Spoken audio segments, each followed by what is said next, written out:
they were looking at me so boldly as they was walking past, one by one by one by one by one. I have never experienced that all the time that I have spent at the Hard Rock Casino, one by one by one. I'm like, what in the world is going on? I'm calling my mom because I was finally in Wi-Fi, calling her, telling her, I'm like, Mommy, these people are staring at me one by one. I said, I don't know what to do. I said, they're looking at me, but they cannot touch me because so many people are praying for me.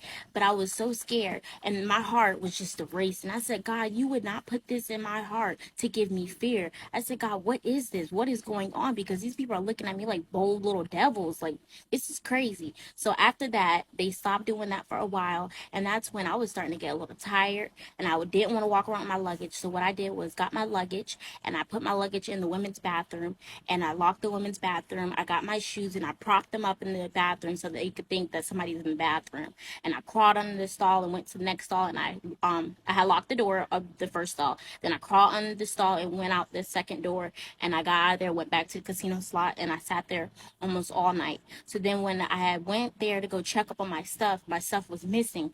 I was like, oh my goodness, somebody must have got it. So I went to the front desk to ask them, have they seen my stuff? And that's when the manager came, and she said that she saw my stuff, but I couldn't leave my stuff in there. So they will leave it at the desk for me with my name on it.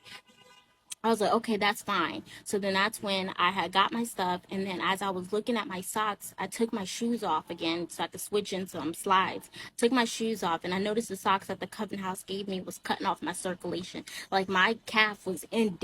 So my calves were really indent, like they were real, like they were off, not leveled up with my leg. So then I was like, wow, they gave me some socks. I was cutting off my circulation. So then that's when I sat there for a while. I continued my investigation, see what I was gonna do next. And then I was talking to this security guy that was inside of the Hard Rock Casino, and we were talking, and he was telling me how the Covenant House used to be a police station and all this other stuff. And I was telling him how somebody else said it used to be a church. So we were just talking about the history of the Covenant House, and I was telling him what was going on and what they did to me.